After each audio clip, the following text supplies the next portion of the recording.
Hello, good afternoon, everybody.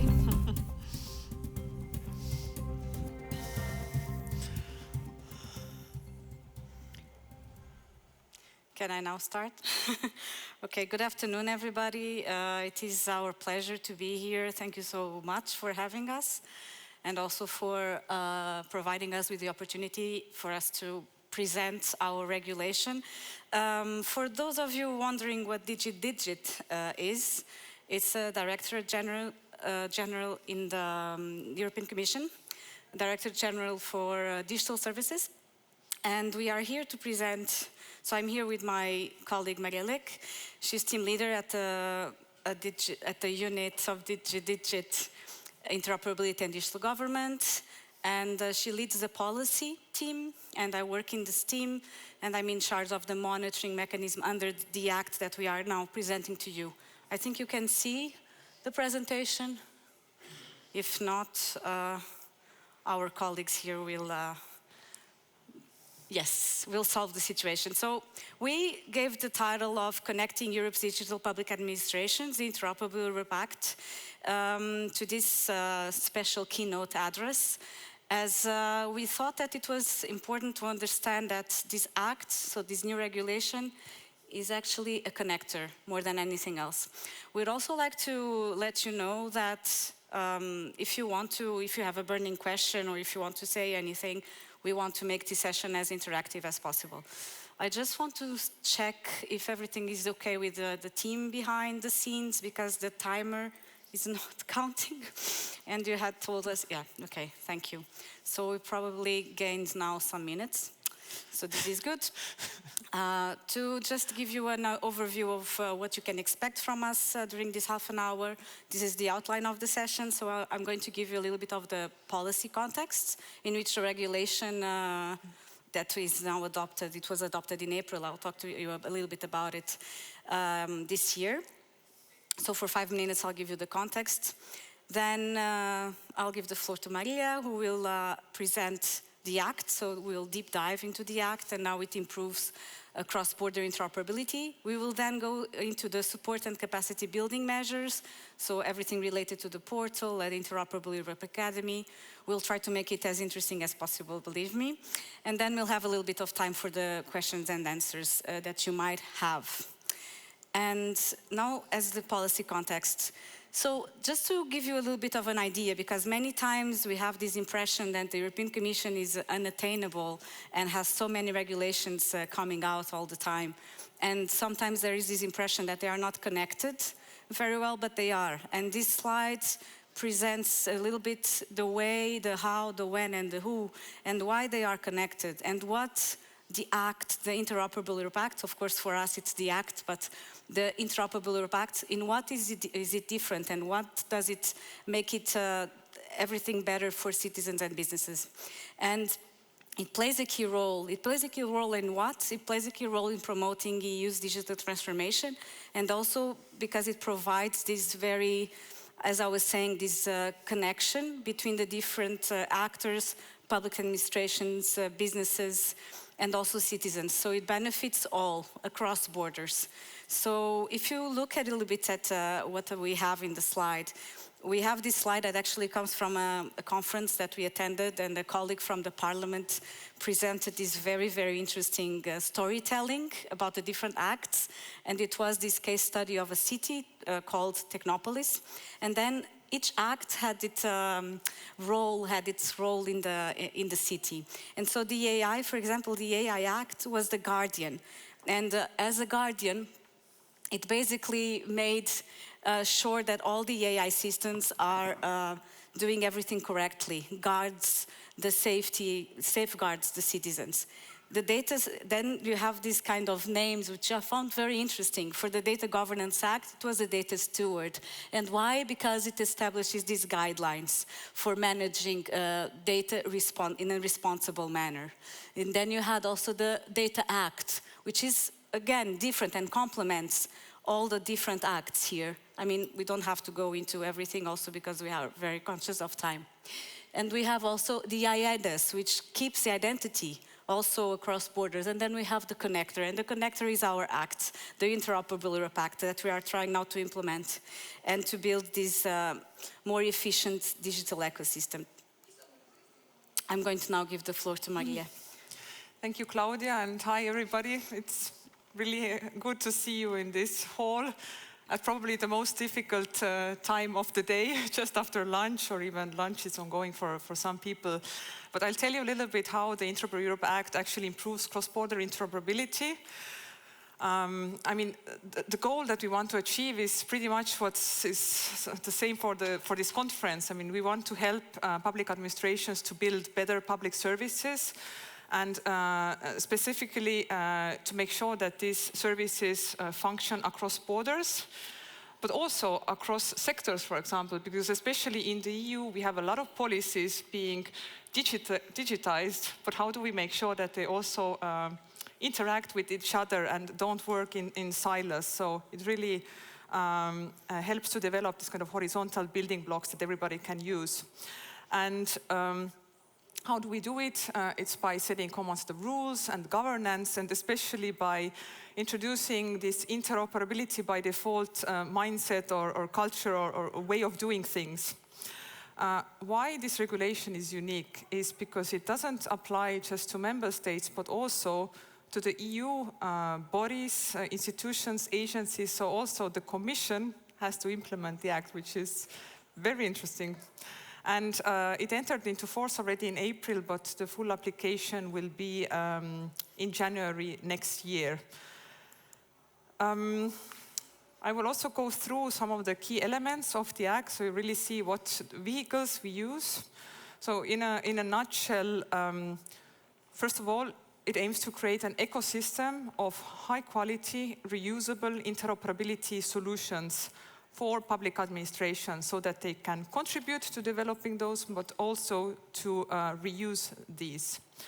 Then secondly, it builds much more strengthened interoperability support measures, both to implement EU policies and also innovation measures. Third, it establishes a structured cooperation framework so that public administrations across Europe collaborate with each other to identify the joint needs. And then the last one is that it establishes mandatory interoperability assessments. And this is actually the first point I'll now dig into. So very often interoperability, when new policies are developed, also often at EU level, interoperability is an afterthought. Already regulations or implementing acts contain a lot of binding requirements on which kind of IT solutions or platforms to use. But in the end, when we start to implement this, it's really difficult to ensure interoperability. So in the future, whenever there is cross-border data exchange, these interoperability assessments will become mandatory. But the idea is really to ensure that it is kind of a discovery journey to help administrations to see what are the barriers and opportunities to create more cross-border interoperability and to make it more visible what are the assets that they can reuse. It's not obligatory to follow up on this, but the assessment, carrying out the assessment is necessary. And just to bring you an example, because I told you also that the Commission will have to do in the future these assessments, which I think will facilitate many people's lives, also in this room. So this is a hypothetical example about a European disability card. I just want to make a disclaimer that the Act does not apply retroactively. So this is a directive that is already in negotiations. So no assessment have been done, but we find it as a super good illustration how this can be considered as a cross-border service, because it must be issued and recognized in all EU member states. So there is this cross-border element. And also the regulation then sets several requirements for cross-border interoperability. For example, that there has to be EUID wallet integration, or it has to use certain common standards. So this policy initiative in the future would need to do an interoperability assessment so that it would be easier to implement in the future. And what we are doing now is that we are actually developing guidelines. It is non-binding guidelines, but to really step-by-step guidance on how to do these assessments in the best way. Every organization can decide how they want to do it.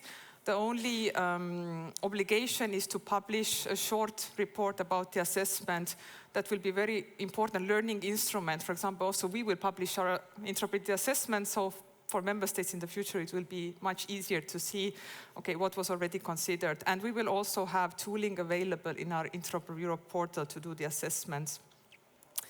Then the next element I wanted to highlight is, you probably, hopefully heard about the European Interoperability Framework. We have the 3rd edition already since 2017. It's a Commission communication with layers and principles of interoperability, and it's really like a model for how to build good public services. And what will change is that the Interoperable Europe board, which is consisted of high-level representatives of member states, they will be responsible for updating the EIF, making sure that it's really relevant and evolves. And it also makes sure that EIF is applied in operational practice, so that it's really the basis for specialized frameworks, for national frameworks in the future. Because let's admit, 2017 is quite far away, and it really desperately needs an update. Then I mentioned that something we want to do is to create an ecosystem of interoperability solutions. And what I want to highlight on this slide specifically is that the vehicle to decide in the future on what are the priorities for solutions development and needs will be all put together in a roadmap called Interoperable Europe Agenda. This is something that we do together also with the member states. And some of the interoperability solutions will be labeled and will get this kind of very visible label that will be also looked, for example, during the interoperability assessment. So it will be much more curated approach to solutions. Share and reuse, I think this is also interesting for this audience because the Interoperable Europe Act is the first EU regulation that provides a legal base for share and reuse. So in the future, sharing and reusing becomes, let's say, mandatory or by default. And there are some exceptions in the regulation for security reasons. For example, when you can justify not to share, but otherwise governments can go, for example, to another EU government and ask for a solution to be shared. And this will be really a big game, changing the game.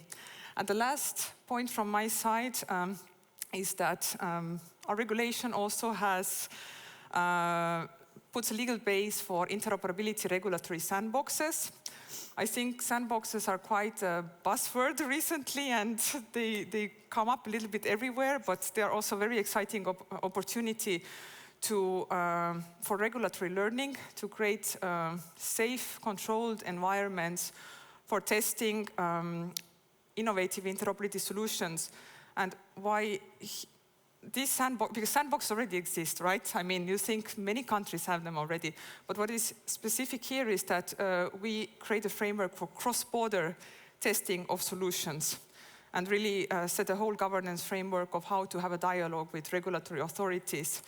And just that it would be a little bit demystified, then here are a few use cases. There could be many, many use cases, but one is, for example, that tax authorities from different countries want to test how innovative solutions can be used for pre-filling tax declarations for cross-border context. And then these findings will be used for renewed agreements between member states. Or the other example is recycling. So 3 regions, for example, from different member states want to work together on smart solutions for recycling. And then the possible regulatory learnings would be most relevant for the EU legal acquis. But there's, of course, many, many more use cases for this. And with this, I give Claudia to finish our keynote. Before we continue, I mean, because you understand now that Maria explained, we have the interoperability assessments and also the regulatory sandboxes, and you see how innovative this act actually is. And I remember yesterday in the free reception that the Minister of Justice from Estonia said actually how important it was to have digital by default regulations.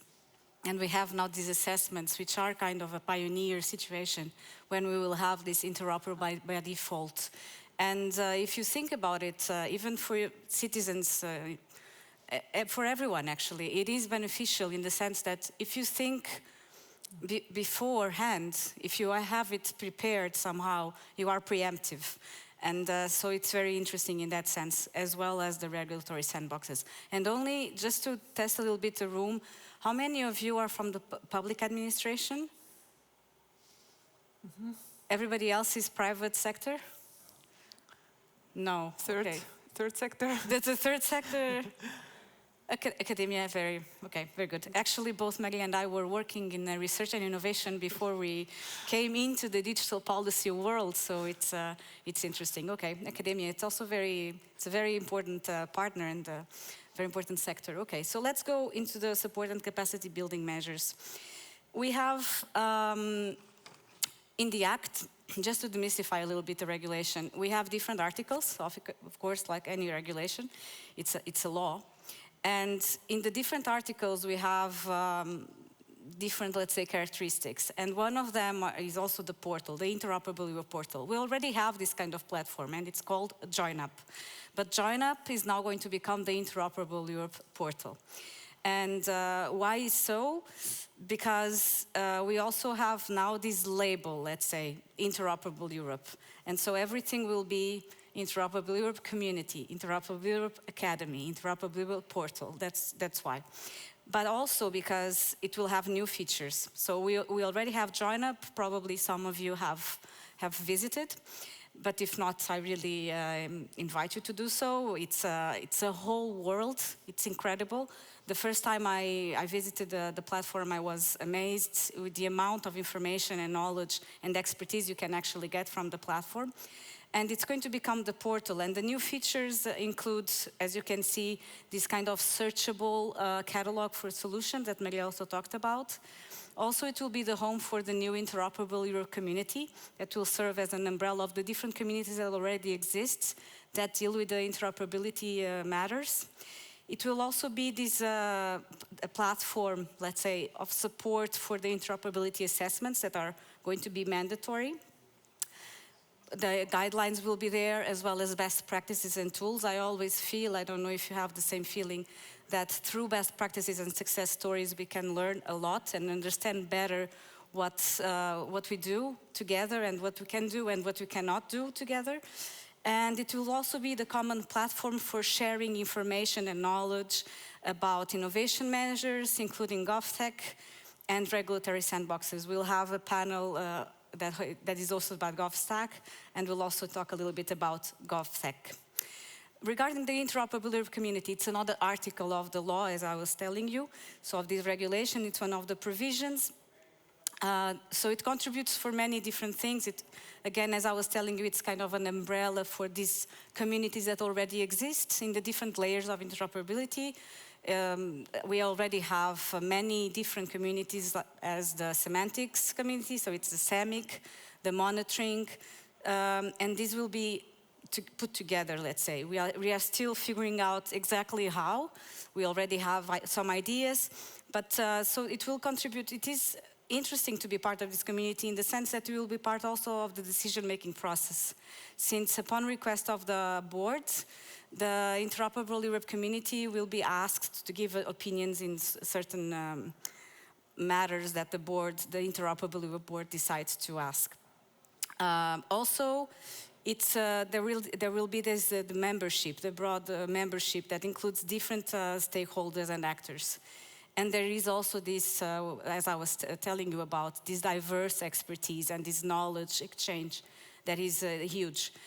What is also interesting for all of you, I think, it's the fact that the registration for this community will open on the first quarter of next year, so it's around the corner.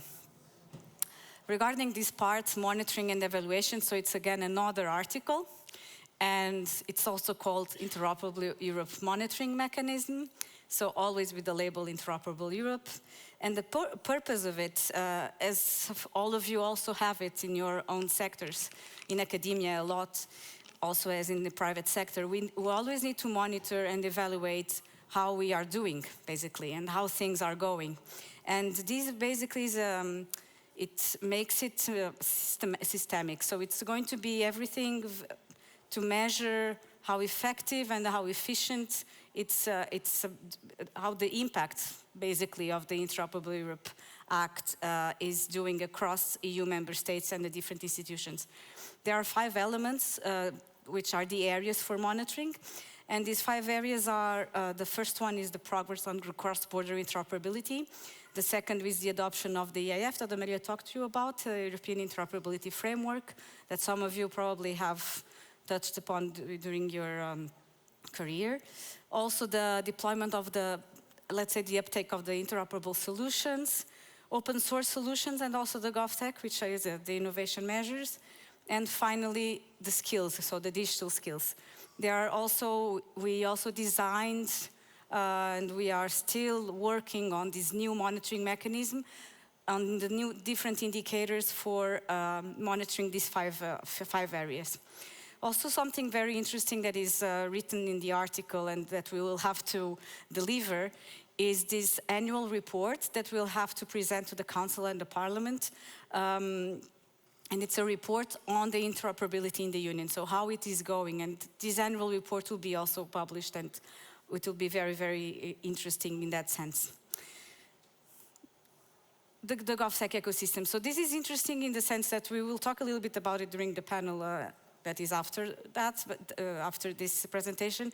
But we have this, this is a very interesting part of the, not only of the Act, but of interoperability in general. So the GovStack ecosystem, and you can see it has different parts here. We have the Public Sector Tech Watch, we have the GovStack Connect, and we also have the incubator. But the GovStack basically is a system that puts together different actors, public and private. And it's also the, let's say, it's also an ecosystem to pilot different solutions, different GovTech solutions. So it's a kind of a regulatory sandbox, but for different things that we can actually experiment and put together different actors from different areas. So it's a very interesting also ecosystem. Regarding training, we also have a specific article for everything related to training. And what can we expect from the training? It is, so Maria has already talked about it. It's the Interoperable Europe Academy, in which we have, it's again a whole world of knowledge and different knowledge exchange and expertise. We have capacity building webinars, workshops, different trainings. And why do we have it, and why does it exist? It also has different agreements with, it's a very interesting also framework. But why do we have it? The Academy exists, and its objective, this main objective, is to reduce the gap between different member states, institutions, different stakeholders regarding digital skills. And this is very important for public servants because it provides also these tailored and specialized e-learning courses. How does it work? So it works around 2 communities that work around this academy that are JoinUp, that is now becoming the portal, as I just told you, and also the EU Academy. The EU Academy is a platform developed by the Joint Research Center of the Commission. And so this EU Academy serves the purpose of communicating with different teachers and also other students. So there is also this, let's say, best practice exchange between the different actors here. This is the last slide, I believe. Yes, so we have actually the time that we were expecting to have for questions and answers, and we are really eager to answer them. Thank you. Thank you. Yeah, so we have, let's say, 4 minutes, roughly. If anything was unclear, feel free to, we have 2. We have 2 questions. One here and one there.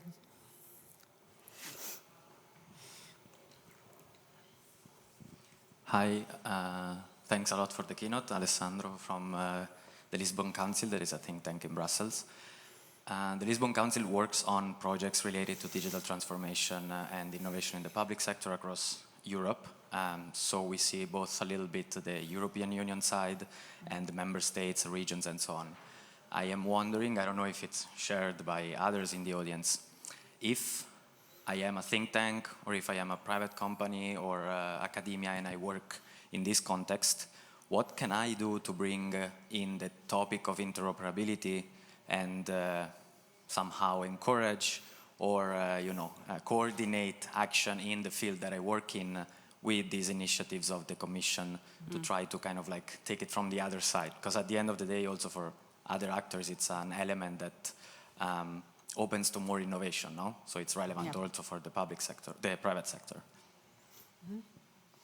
Shall we maybe take the second question as well? This way we make sure we cover both. I think it was just behind there, no? No. No? Okay. Well, we can complement each other in this. Yes. I mean, how you can complement, maybe I'll take the GovStack and you can mention the community because you're the architect behind it. But one of the ways how the academia and the business community can contribute is that we have GovStack for All pilot. It's a public-private partnership that is funded under the Digital Europe program, and the Lisbon Council is the coordinator of the project. And under that, we bring together soon almost 20 public organizations for many EU member states to test together and deploy innovative public solutions for developing cross-border services. So this is definitely a super platform, and through this we also create a very vibrant GovTech community. We also have a GovTech Watch, where we have a whole repository of use cases for the use of innovative technologies in public administrations. There are over 1,000 of use cases. It's really a very good resource. And I mean, what is also interesting for the academy is that we work very closely together with the Joint Research Center on really doing research on the basis of this and see how we can use, for example, AI for interoperability, but also interoperability for AI. So that's maybe one. Yes. I mean, if we go again back to the beginning of the session and we were giving this a policy context and everything that, and how does the Act complement the other acts that exist already? This is a very good example in the sense that GovTech is not only a space for piloting and experimenting, but it also builds together and it's a community as well. And as a community, it will be part of also of the Interoperable Europe community. And it is a very good question in the sense that how can you contribute? And this is something that we can ask ourselves always. How can we contribute to do this? And this driver is one of them through GovTech, but the community is another one, and everything is part of the same. And so these interactions is something that is also very interesting. Being part of the community makes you being part of, as I was saying, of the decision-making process, because it will. Under the Act, we have the governance, let's say. And the governance, you have the agenda. So it's this roadmap that will basically set the pace of how you're going to, let's say, move regarding the interoperability. And it will be this agenda that is going to be part of the board and what is the strategy to follow. And the board will decide upon the main activities and actions to take. And the boards can request the community on different matters that require some specific expertise that only the different communities can actually provide. And it is within these communities that you can actually make a whole splash, let's say, and really make a difference. It's by providing your own also best practice, because it's through different examples and success stories, and that's why also the Public Sector Tech Watch, it's so interesting because we have these use cases and you can understand exactly how you can go, how you can manage and make a difference in interoperability.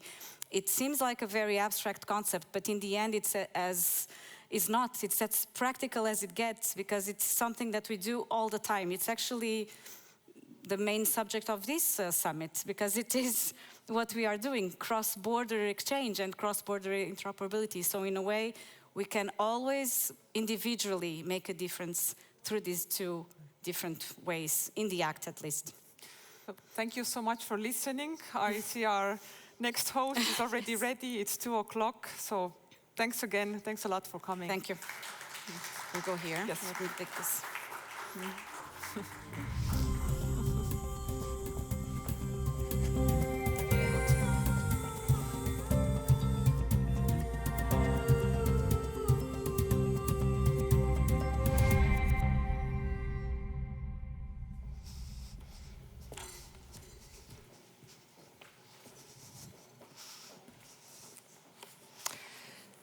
A very good afternoon to everybody, and welcome to the session with the title Bridging the Digital Divide, GovStack as the DPI implementation stack for global interoperability and digital governance.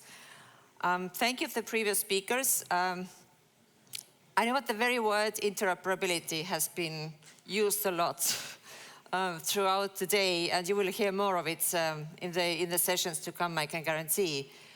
But this session will be a bit more about than just interoperability, even though this will be a topic we will tackle about. But before we start, just a brief introduction, what GovStack is, why we are here today, and why we think that GovStack is a critical component of the discussions of Tallinn Digital Summit.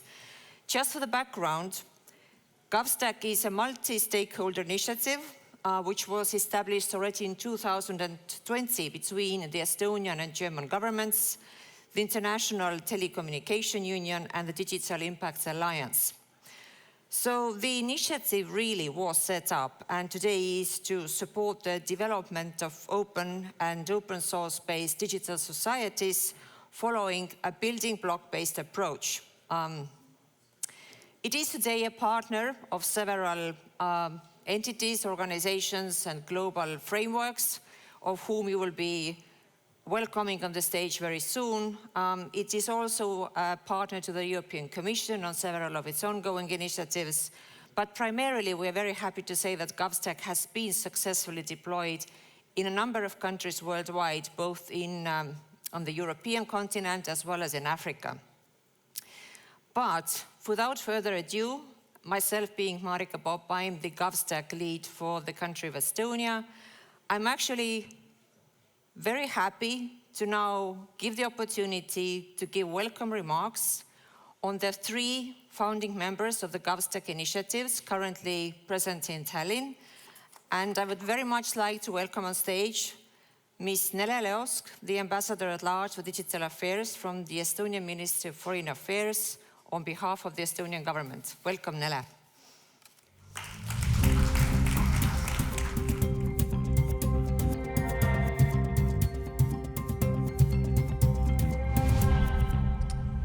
Hello, and welcome to Estonia, e-Estonia, as we like to say here in Tallinn. So it is our 3rd GovStack session, actually, at Tallinn Digital Summit, and I see that we are starting a little tradition here, and I do not know how many of you in the audience were here 3 years ago when we had our first GovStack session. That was followed by our, I would say, our first strategic discussion over what GovStack is going to be. This island getaway, not far from here in Naissaare, I think laid a very good foundation for GovStack as it stands now. When I look these 3 or 4 years past time when we initiated GovStack, I don't think we all knew what GovStack is, what GovStack would be. We were not sure what digital public infrastructure is or digital public goods, and it's also okay if some of you are still in this position, and you are going to find out it either in this session or later.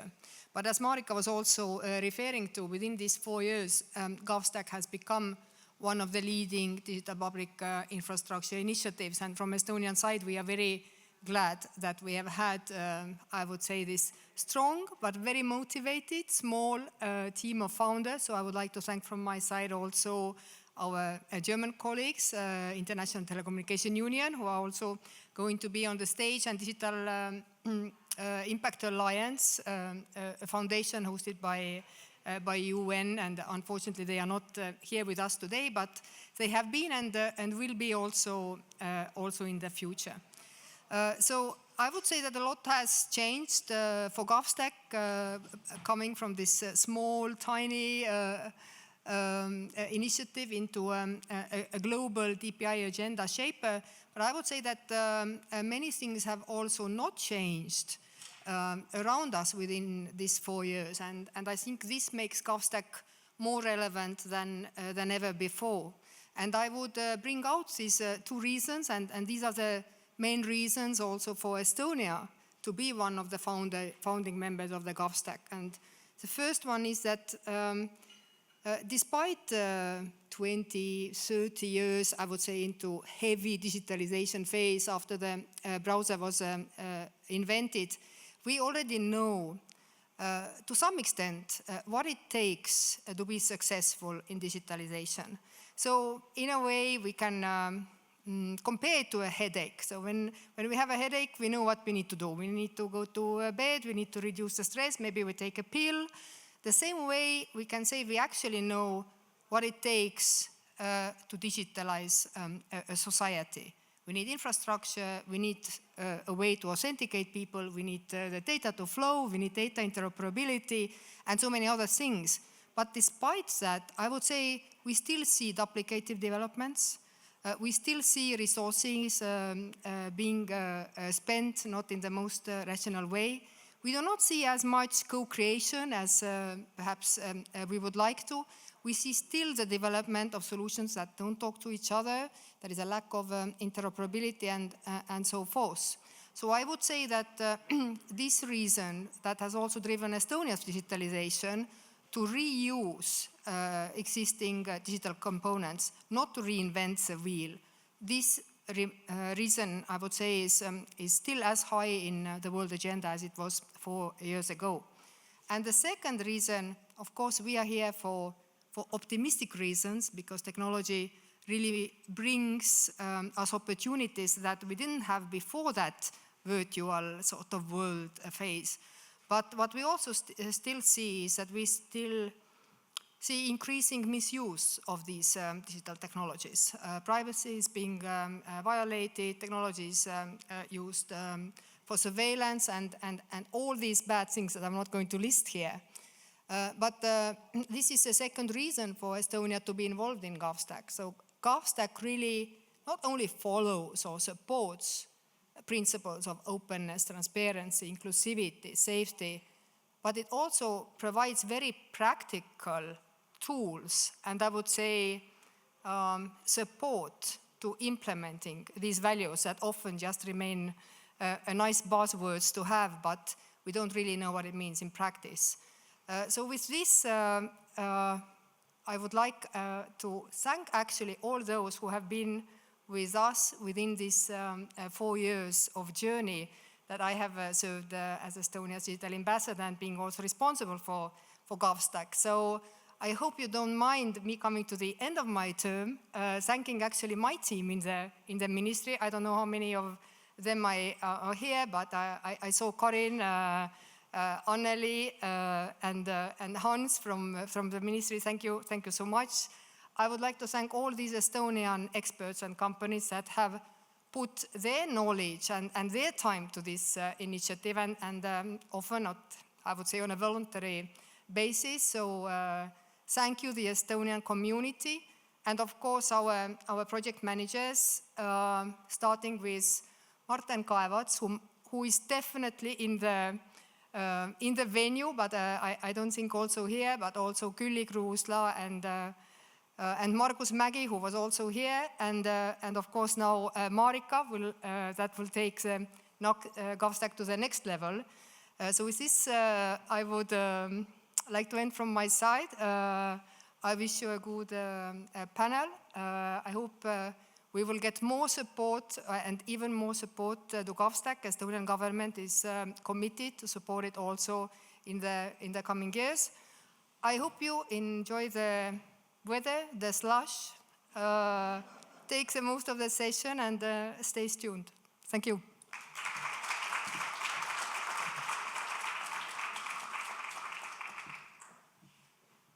I didn't expect that turn to Nele's farewell speech, but well, if she prefers, I'm not standing on the way. But nevertheless, I mean, for personal farewells, reach out to her, and she has plenty to say about the history of GovStack and what everything went right and went wrong.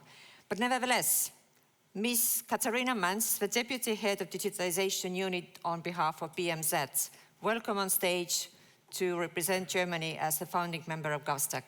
Thank you.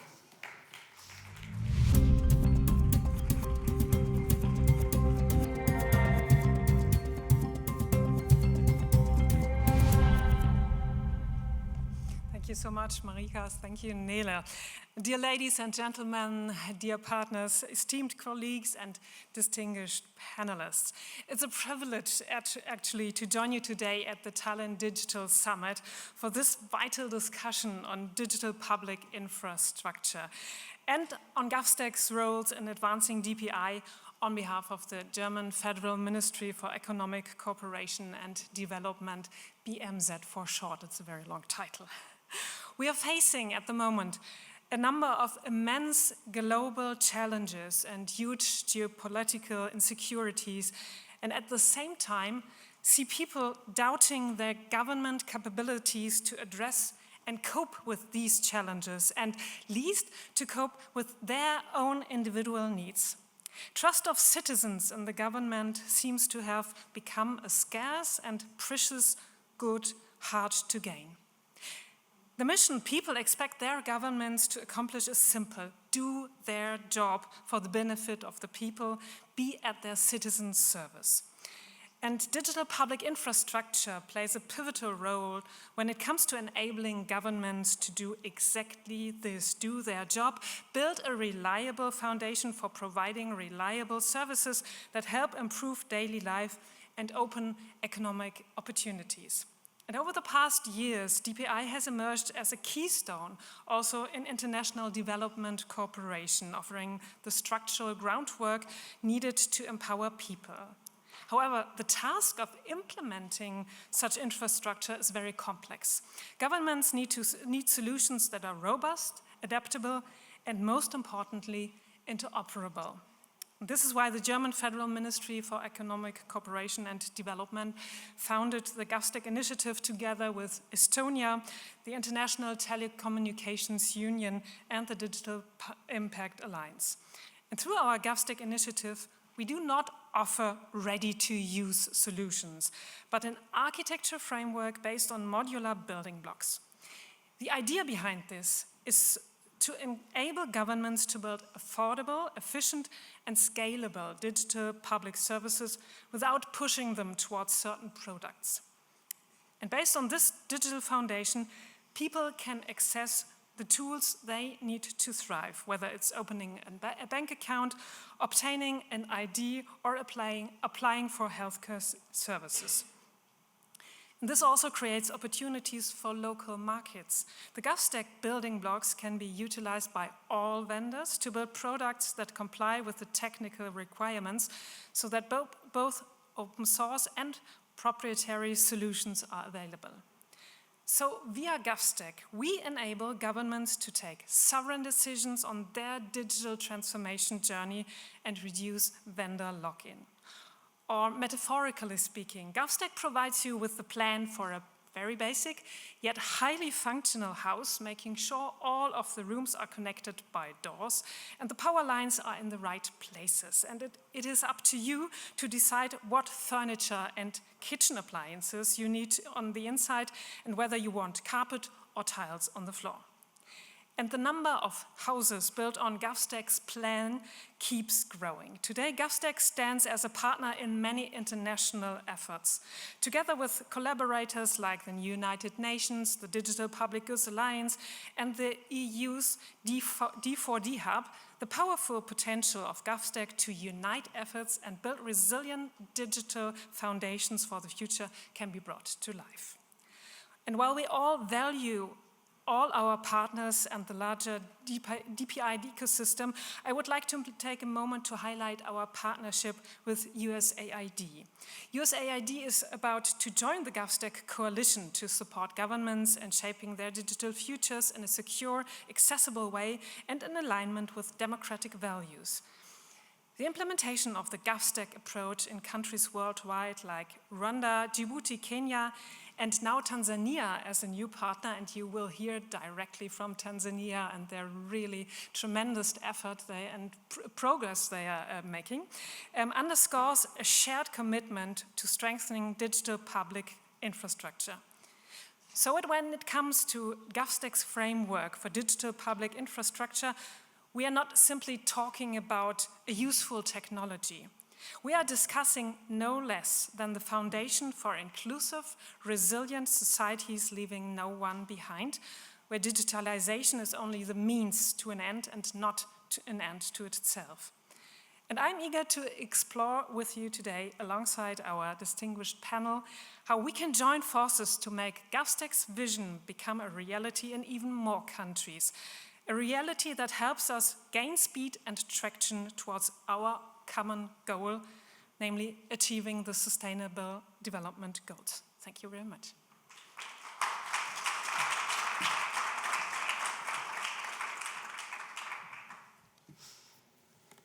Thank you, Katharina. And last but not least, we welcome on stage Mr. Tomas Lamanauskas, the Deputy Secretary General for the International Telecommunication Union. Thank you, Tomas. The floor is yours.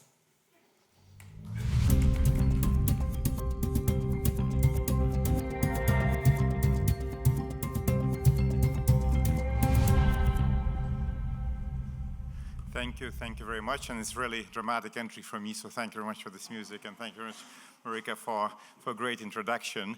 And of course, I said it's not Nele's farewell then, but I hope we'll have an opportunity to have a few glasses of champagne for all her great work tonight. No, sorry if I'm putting Estonia on spot to provide the champagne, but if not, we'll figure out something.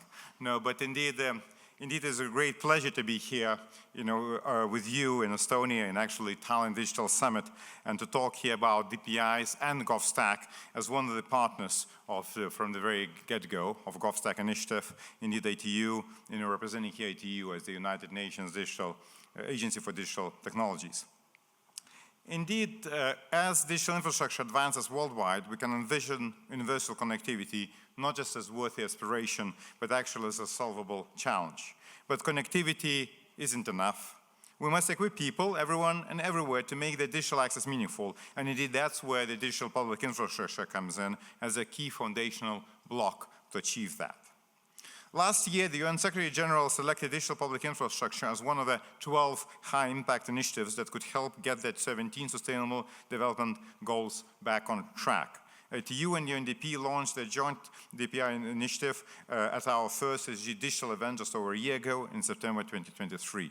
Together, we, along with the Office of the Secretary General's Tech Envoy, are helping shift DPI from principles to practice. Moreover, the Pact of the Future and the associated Global Digital Compact provide a robust framework to help countries worldwide scale up DPI as a key element to build a digital future for all. I'm also very pleased that Secretary General Guterres has designated ITU, along his Tech Envoy, to co-lead the new UN Working Group on Digital Technology.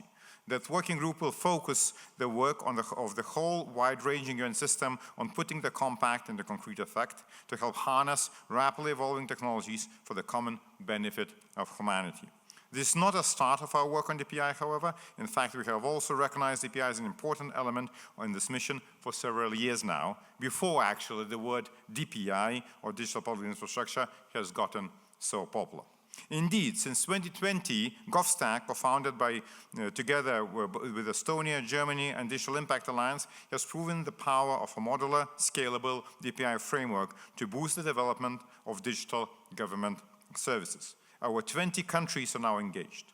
Estonia, meanwhile, remains an active e-government proponent, establishing best practice examples and sharing its steadily accumulating knowledge and experience widely and generously. The DPI approach is at the heart of innovative UN initiatives and partnerships too. Take, for example, GIGA, ITU's joint initiative with UNICEF to connect every school in the world to the internet. Our groundbreaking, community-driven GIGA DPI Education Accelerator aims to design a comprehensive DPI stack for education. In another notable case, ITU and the World Health Organization are developing DPI architecture for the global initiative on digital health. We have also embraced DPI as a component of ITU technical standardization work. The Open Wallet Forum, announced at our WSIS Plus 20 forum in Geneva earlier this year, provides a multi-stakeholder collaboration framework for governments, standards development organizations, the private sector, and NGOs on a vital, practical aspect of DPI that spans international borders. We're pursuing this together with the Linux Foundation and with the support of the United Nations International Computing Center, and as well as the government of Switzerland, to stimulate global access to secure and interoperable digital wallets. For many countries, DPI promises leapfrog opportunities in enabling key services to their citizens, from digital ID and payments to digital health and education. Effective DPI deployment is therefore key to achieving the objectives of the African Union's digital transformation strategy for 2020-2030. To support those worth regional objectives, ITUC has joined forces with the UN Office of the Special Advisor on Africa, Office of the Tech Envoy, UN Economic Commission for Africa, and the African Union Commission to spearhead a new African DPI Blueprint Initiative. Our World Telecommunications Organization Assembly, which concluded in New Delhi on 24th October, further strengthened ITU's organization work in DPI with a dedicated resolution that also refers to GovStack. The UN system also maintains a key financing mechanism that can help countries develop robust DPI. The joint SDG fund aims, where its dedicated digital transformation window, specifically recognized in the Global Digital Compact, to enhance digital cooperation and catalyze digital transformations, especially in underserved regions. It focuses on transforming government systems, digital finance, e-commerce, and market access while enabling trade and environmental sustainability. It also reinforces our aims of equitable global connectivity, digital inclusion, and the defense of human rights in the digital space. It has financed 23 projects addressing connectivity, education, and the gender and digital divide. Through such projects, it provides clear proof points how digital integration can accelerate SDG achievement, foster inclusive growth, and enhance resilience. Dear ladies and gentlemen, the Global Digital Compact underscores the urgency of developing DPI for all. We gathered here are well placed to operationalize this aspiration. Let's collaborate on DPI and GovStack in that context to deliver social services, economic opportunities, safely and efficiently to everyone, everywhere. Thank you very much. Thank you. And now we're getting to the interesting part, the second most interesting part of the panel. I would actually like to take the opportunity to ask to join me on the stage Mr. Kristo Vaher, the CTO of GovStack, Ms. Claudia Oliveira, the Program Manager for EU Policies at European Commission, Ms. Maria Leek, the Team Leader at the Interoperability and Digital Government Unit at DG Digits, Ms. Chloe Teevan, the Head Digital Economy and Governance at ECDPM, Ms. Laura Sigelmann, the Digital Government Lead for USAID, and Mr. Mohamed Mashaka, the Director of the Department of IT System Development and Service from the Ministry of Information, Communications and Information Technology from Tanzania. Welcome, ladies and gentlemen.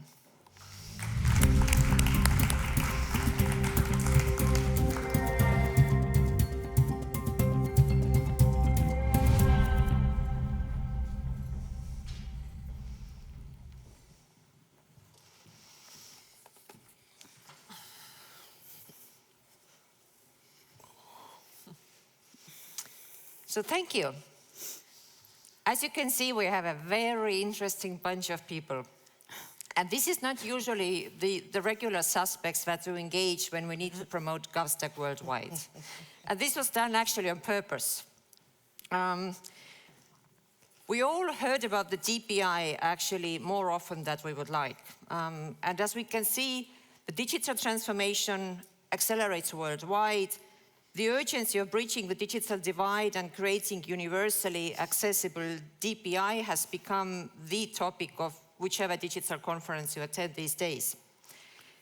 Now, what really is the purpose of this discussion today here is that by bringing together key figures from governments such as Tanzania and institutions and entities worldwide, really is to discuss that how DPI can bridge the digital divide and enable integrated governance models. So what I very much hope so is that our speakers here today will provide insights from their individual and their institutions' perspectives on their unique journeys with the DPI, with DPGs, highlighting the actual potential of interoperable government stacks in achieving global digital connectivity and equitable access from which GovStack obviously stands out as one of the key DPI implementation frameworks these days. But obviously there are several different initiatives next to GovStack which are complementary in nature. Hence we have a very diverse group of speakers that I hope will provide very diverse insights into their journeys. So how I would like to start with is first to ask the question to all panelists, which would be that, in your opinion, can government stacks, such as GovStack, but there are others as well, actually serve as the global standard for DPI, facilitating the digital governance and bridging the digital divide? And in your opinion, what are the actual essential steps and challenges in creating such unifying platforms that actually can and should adopt the diverse needs while at the same time fostering global interoperability, and how this could impact, ideally at the same time, both governance, economic growth, citizen engagement, you name it, you got it. And I would actually like to start with you, Kristo, as the GovStack Initiative CTO. Yes, hello everybody. I'm really glad to see so many of you here. I was worried in the morning because this wasn't the busiest room and today it's stacked. I'd like to take a step back because listening a lot of these panels and presentations here, like the previous one where we discussed Interoperable Europe Act and things like this. And for me, the unique anecdote about this is that when I became government CTO, I was serving as a CTO for Estonian Republic for 5 years. I had never heard the word interoperability before. It's a magical word that somehow exists in very specific domains. And I've been an engineer. I've been writing code. I actually wrote code yesterday. And I've been writing code and I had never encountered this word. And it even has a weirder sort of version of it in Estonian, which means like power to coexist or ability to do things together. And it's such a weird word, again, never encountered before. But through the 5 years working in a government and realizing that it actually serves a very specific reason, I had to make sense of it for my own context, like what is actually interoperability. And when I'm looking at GovStack, and I was in the beginning of GovStack itself being founded as a CTO, I was part of this process somewhat. I was trying to make sense of, what kind of value can GovStack bring and whether it can be bigger than it is as an idea. Then I realized that it's really about the language. And this is actually what interoperability is about. Humankind developed language first because language is a way for us to collaborate and cooperate and do things together. And this is, I think, the biggest value of it. It's about ability to understand other systems following similar principles as what we expect, as well as understand other systems based on the specifications, based on their documentation in a way that I understand what does this black box do. And for me, this is, I think, the biggest value of GovStack, really. But when I'm looking at GovStack, ever since it was founded and up to this day, I'm seeing that it does have a potential to do something more and something bigger. So when Marika was asking me to join as a CTO for the GovStack initiative, I was wondering if it can be actually something a little bit more. It's easy to think about GovStack as something that is something that's kind of a standard, and then you can just implement it in your government or in your country and feel like you've been saving some time or money. But for me, it is really about what Marika originally asked about. It's the potential to be something bigger and something cross-border. Because ability to build your government in a way that is sustainable using GovStack principles is just one step. But by doing this, you actually enable a more interoperable cross-border services as well, which is the true aim in the long term. Because the world is becoming more, more connected in so many ways through internet, because internet is removing the traditional ideas of physical borders. So which means that our digital services are going to be expected to be far more interoperable, expected to share the same language far more than they have so far. When I'm rewinding back when I was an engineer, writing code, building web services, I still remember the time when REST protocol wasn't a big thing yet. It was being discussed, but there were very different ways how interfaces were being coded. And I still remember the time when I had to build different sort of conditions into my code. It takes into account different web browsers. So then there was always like, if this is Internet Explorer, then do this. And if it's something that is more modern, then do something else instead. It was a daily process for me. It's a very painful process. It means as if working in an environment with multiple different languages, it's very difficult to collaborate, very difficult to build things that are sticking together well. And I think that we have moved past that in web browsers. We've moved past that in terms of how APIs are being designed. But we are in the very beginning steps in terms of what are digital government services. My digital identity being accepted globally is something that doesn't exist yet. Same thing with other services. My diplomas need different formats. My digital signatures require different formats, and they really shouldn't. And I think that GovStack is making those first steps towards a more globally interoperable world without sacrificing this individual ability to build services your own way. So as long as you take into account the general sort of terms that are expected from GovStack, then it can actually become something more. So you can still do things your own way, but there are a lot of things that we share, and GovStack can really help there. And my very last point about GovStack is that when it can begin as something you can implement in your government in a single domain for a single digital government service, then the expectation is that then you can use other services, build other services that are now more interoperable with one another because they understand the same language. And by doing this, you can actually start using GovStack specifications as something that is a standard or prerequisite for your own digital services to follow, as a perhaps interoperability framework or a model that you want to use to build your entire stack of your digital government. And then, of course, going also cross-border with your neighbors that are following similar expectations. So I really think that GovStack is the first initiative that has been in this field for already quite a few years. And with other initiatives showing up, I think that we can really lead the way. Thank you. That was a nice pitch, Kristo. Usually the GovStack panels in conferences worldwide look like we have like a bunch of countries and everybody's telling that GovStack is the next best thing in the world after sliced bread. But this time we decided to do it slightly differently. And actually we only have Mr. Mashaka from Tanzania here with us. And why I'm particularly happy that Mr. Mashaka took all the efforts of actually flying to Tallinn for this occasion only is that Tanzania is in its early stages of joining the GovStack family. And I would actually like to hear from you if whatever Kristo was just explaining, if and how it will make sense from a country's perspective who is about to start its DPI journey. And I guarantee you that Tanzania's story is super interesting, but I would actually like Mr. Mashaka to tell it himself.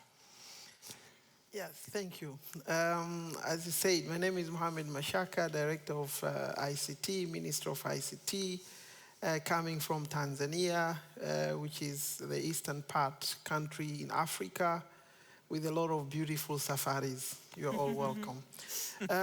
Yes, we are really humbled and happy to join the GovStack community because first and foremost, it actually gave us a thinking on how we can really leverage the digital services in the country. Because one of the major challenges that we had was how are we going to improve the government services and generally the public services in general. So these are the things which came on our heads, and we were looking into various ways on how really we're gonna come out of that kind of big challenges that we are facing. At first, as a country, we really managed to develop the Tanzania Digital Economy Framework, which is a 10-year framework, and the president of Tanzania actually launched that some time ago. After having that, the task which was ahead of us now is how we are going to implement the digital economy framework, because now you have the framework on hand, and how are you going to implement it? So these are the questions that came on our head. And instead of that, also the president, when she launched it, she said, I want the implementation of this to be done. So we had a lot of thinking. But one thing which actually helped us was to be intact with our GovStack community, which actually they gave us an insight of and beautiful understanding on the issues related to DPI. Because the digital public infrastructure to us was not necessary to be a new term, but the issue is how we are going to execute the actual DPI and the layers on it. So that was the very interesting part when we met our team from the GovStack and gave us a clearing on how these things needs to be built, all issues related to building blocks and the rest of the things. Before then, we realized what we were actually doing, because in Tanzania, we have a project called Digital for Tanzania, which is actually under European Union. They are really supporting us to bring various expertise to come to Tanzania on different issues related to cybersecurity, interoperability, and data protection. So these were the benefit. And when we came in contact with the GovStack, actually it was making sense to us.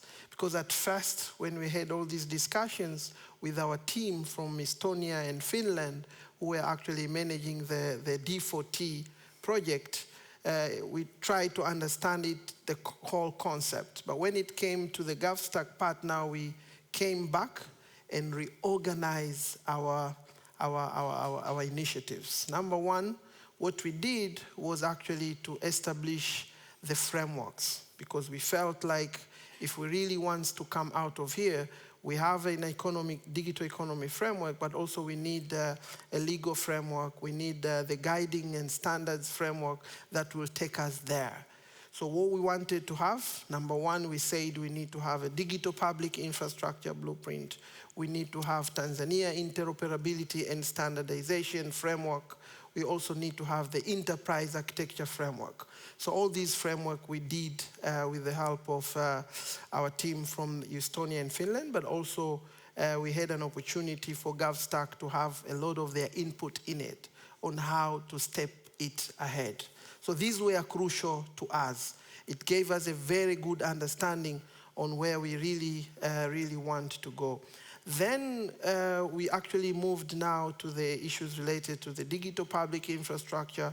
To us, as defined by the United Nations, the DPI is a shared means to many ends.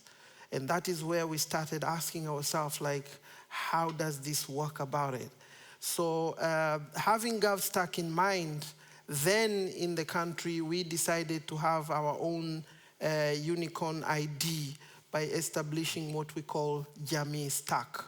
So with our Jamii Stack, which has actually 3 layers. Number one, we have the enabling layer, and the middle layer is a DPI layer, and the top layer is an application layer. So the DPI layer actually is a layer that carries the whole of the stack in the country.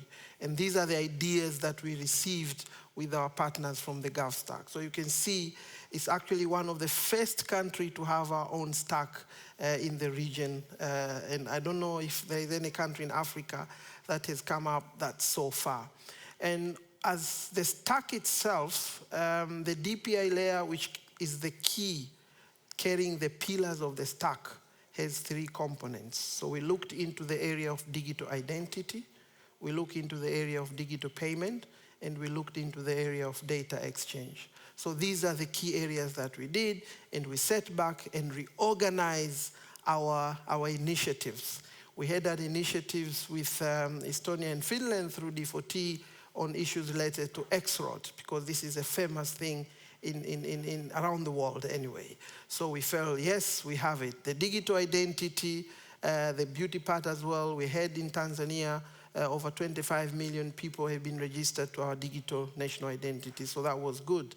And the issue of digital payment, of course, we have the Bank of Tanzania, which is managing that. So to be honest, the GovStack gave us that kind of a thinking to reorganize ourselves.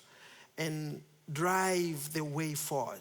Because now, not only we have set ourselves in a more coordinated way, but we have set ourselves as a leader in African countries to tell them what really the importance of defining properly DPI, and how are you going to use, the terms like interoperability.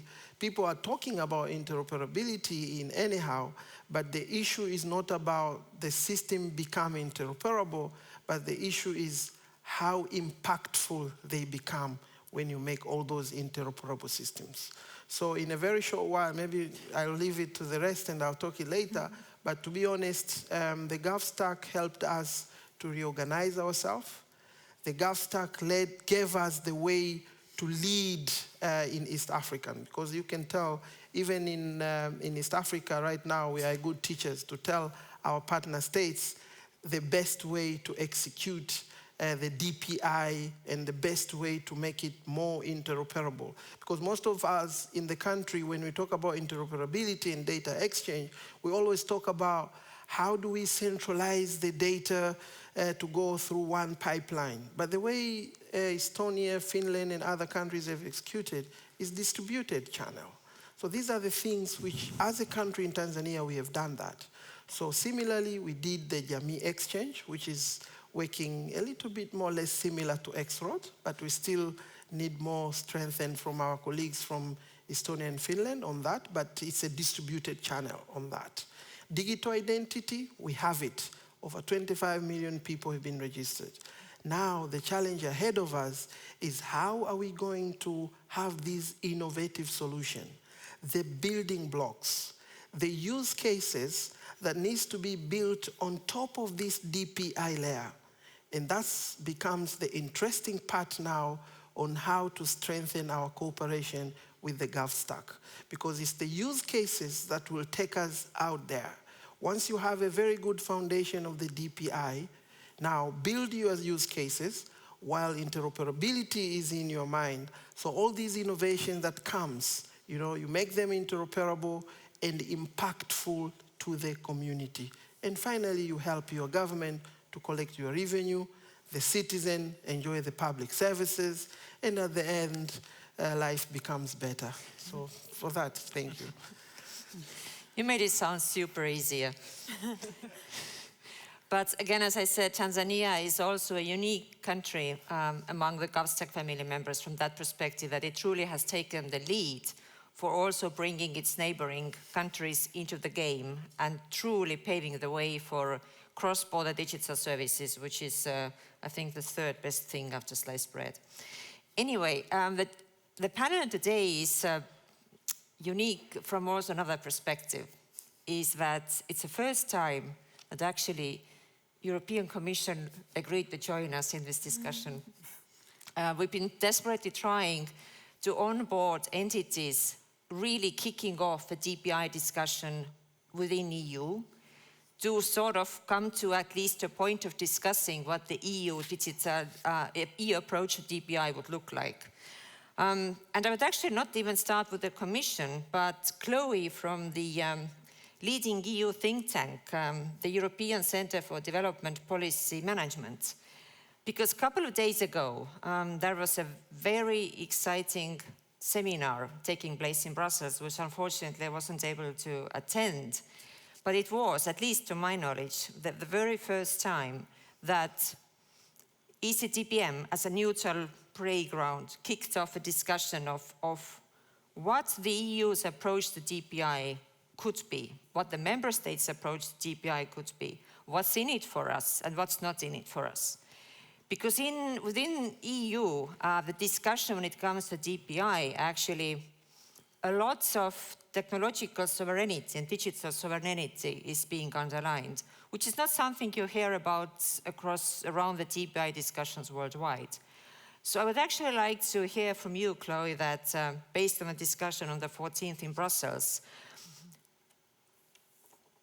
what were the outcomes of the debate in terms that how within the EU, on the European perspective, the advancing the digital sovereignty could be supported while maintaining the the inclusivity, the respect for digital sovereignty also in other countries, how those diverse and sometimes even conflicting concepts can be brought together under the same title of having an EU approach to DPI, and how that could be explained to the rest of the world.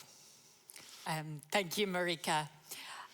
Well, I think with this discussion, there's a need to have much more tying the domestic conversation with the international conversation.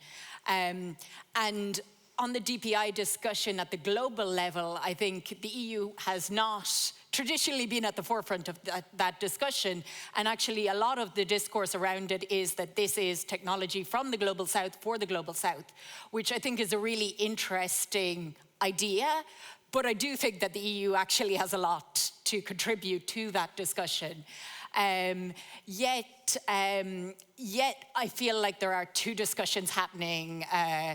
One kind of led by India and now increasingly Brazil at the G20, and another discussion maybe at the European level that isn't yet engaging with that language. And I think if we don't engage with that language, we will end up a little bit also left out of that discussion. But that's partly because ultimately the EU, for all its wonders, is also very fragmented, and we've been trying to connect now a lot more with what's happening in the domestic discussion. There's a new initiative called the Eurostack initiative, led by Francesca Bria, Christina Cafara, and Meredith Whittaker, and they held a big event at the European Parliament in September to start this thinking about, what is a Eurostack, and that actually is looking across the technology stack. But I think what is interesting, if you start looking into this, is that when it comes to this layer of DPI, there are actually a lot of things happening in member states across the EU. And those discussions are not necessarily being brought to the global discussion. The EU is not really selling its solutions terribly well. So one of the big takeaways we had last week was really that we need a better narrative. That now there is this Global Gateway Initiative, which hopes to support partners around the world and work with countries around the world.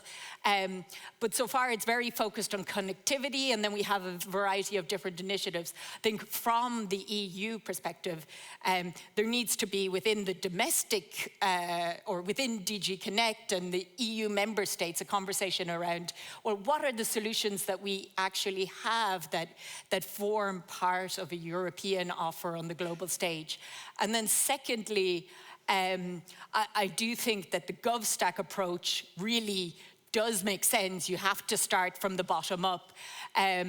But even when it comes to the discussion around GovStack, I think there needs to be an effort to also work much more closely with Global South countries in terms of bringing their solutions,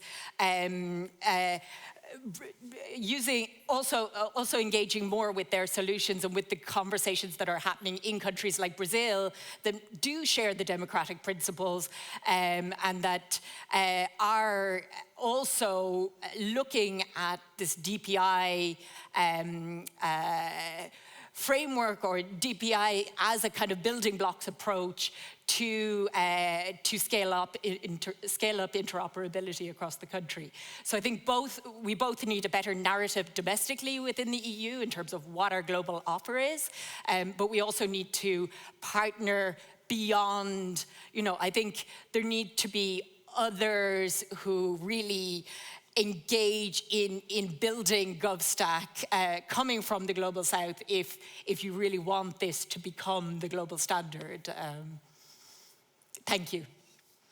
Thank you, Claudia. That was very interesting, because why we've been so desperately waiting for this discussion actually to kick off also within EU is that GovStack has been blamed of many things, that we are too much facing Indian products, that we are too much advocating Indian solutions. Why don't you advocate European solutions, even though the core of GovStack always is and has been that we are solution agnostic. We never advocate any products.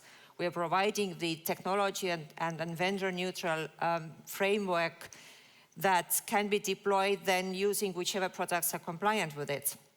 But even though what you just said is that beautifully illustrates how we've been aiming to position GovStack within the DPI narrative, that if you have this very high-level policy goals, and then you have the solutions, then something is missing from between those two, right? You cannot translate strategic policy goals into solutions and then expect those to be interoperable by pure magic. It might work, mostly not. But nevertheless, thank you, and Claudia, we're very much actually looking forward to the follow-up event. I know we are planning for next spring because the discussion within EU, and I truly hope that the digital sovereignty will not be the primary agenda for those discussions, but really what the EU has to offer to those regions and countries worldwide.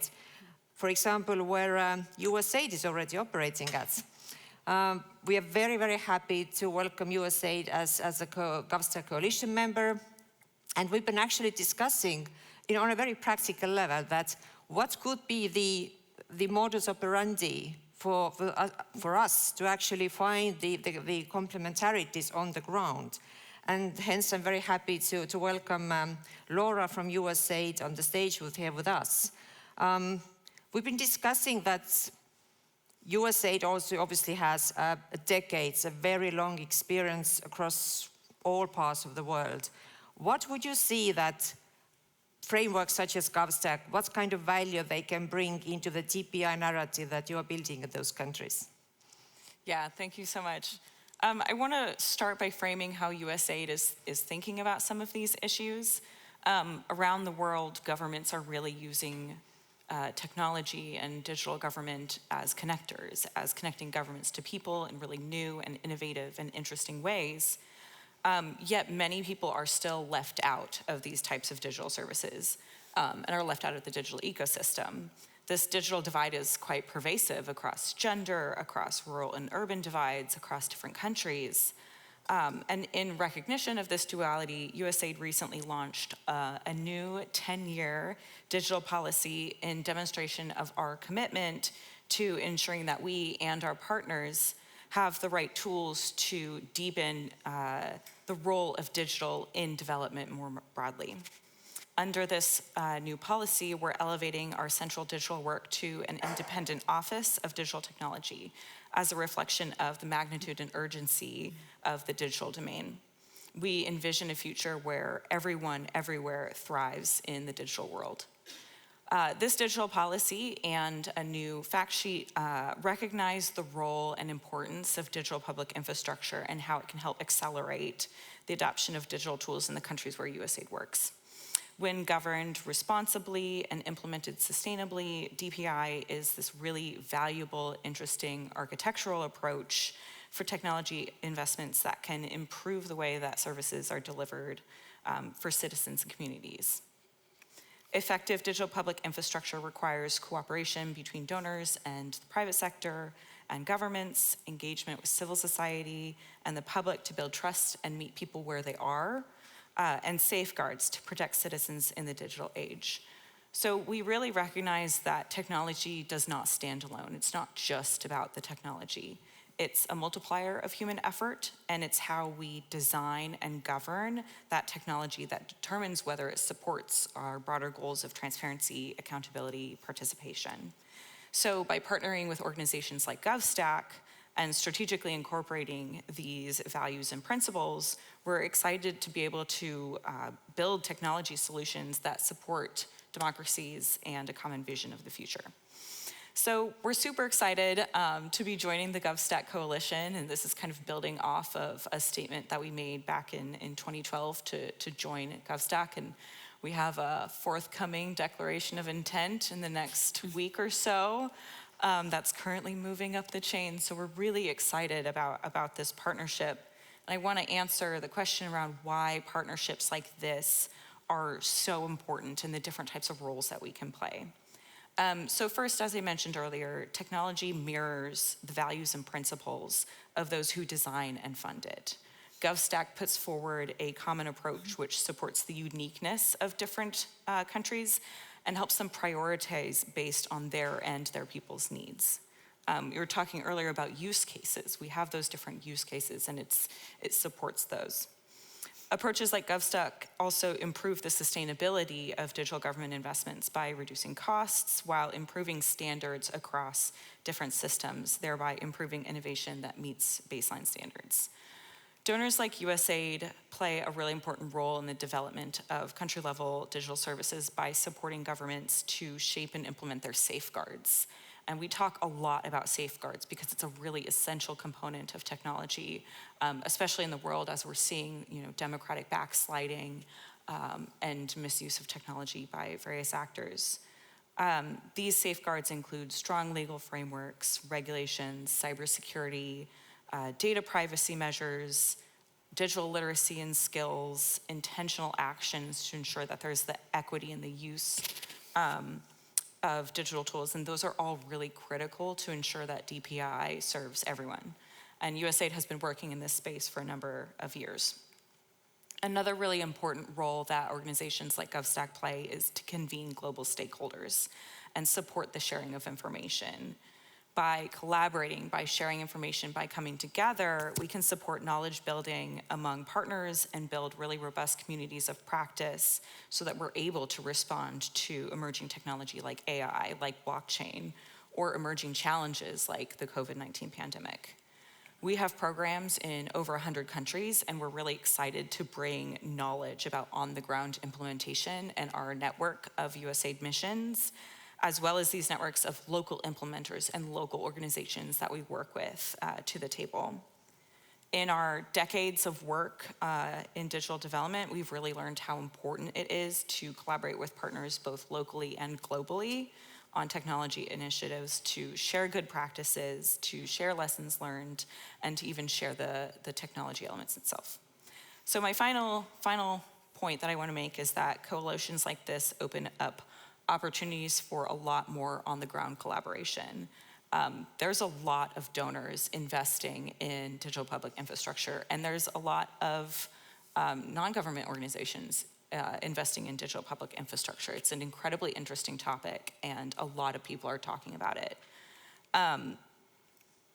But collaborating on something like GovStack gives us both a shared language and a framework for our partner governments to leverage all the different donors in ways that are more streamlined and complementary. What does this actually look like in practice? Well, it looks like donors aligning our investments instead of duplicating. It looks like prioritizing investments in locally driven priorities and strategies rather than creating bespoke systems. It looks like engaging early on and determining the costs of governments, a governance of responsibly operating, maintaining, supporting digital systems for sustainable country engagement and ownership. So with that in mind, we're super excited to join the GovStack coalition and be able to be a part of an initiative of like-minded partners and support the broad adoption of digital services and the DPI that underpins it. Thank you, Laura, for this very practical approach, I would say. And this is not something that we, as GovStack, have been imagining all along the way, but actually coming from one of the world's leading global donors, how our initiatives could be aligned. I think that's something to be looked very much forward to. We're actually going to have the Q&A session as well, but before that, I would actually to save the best for last. As I said first time, we actually have European Commission on the stage on a topic such as GovStack. And I promise I won't be asking from you that what the future Eurostack will look like or how much money the Commission will bump into it and everything like this, which are obviously very interesting topics. But based on what Claudia and Maria previously explained and elaborated in the previous session, so it seems like the Commission already has much to offer. I was rather willing to hear from you that how those initiatives like the European Interoperability Act, which are already in place and fully functioning, can actually support the Europe's journey or approach to, or the value proposition of the European Commission when it comes to the DPI narrative, that what are the tools what are the ways, what are the principles that the Commission is using to actually making those initiatives heard and accepted, and countries being interested in also outside of EU, even though that is not something that Digit is engaged on a daily basis, but nevertheless. Thank you, Marika. I think I will start, but this is a very complimentary, let's say, speech. We are very, very happy to be here. We didn't know we were so much, it was such a long-awaited collaboration, otherwise we would have been available sooner. What I can say about what you asked, first of all, also another thing, what a rich conversation and discussion so far. I mean, I'm here in the panel, but it's as if I've been only listening, and now I have to, yes, I have to speak, because it's been really so interesting and enriching. But what I would like to say, and I think it will be reassuring, at least it was reassuring for me to actually hear shared language, standards, burden reduction somehow, regulatory frameworks. It seems as if the EU is also going on the right path. And I have prepared a little bit to give you some practical examples on how we can actually rely on the EU as an ally, and also because of its long-standing commitment to digital transformation, but also in multilateral collaboration. And as DPI gains prominence, the EU can lead, I think, by leveraging its values.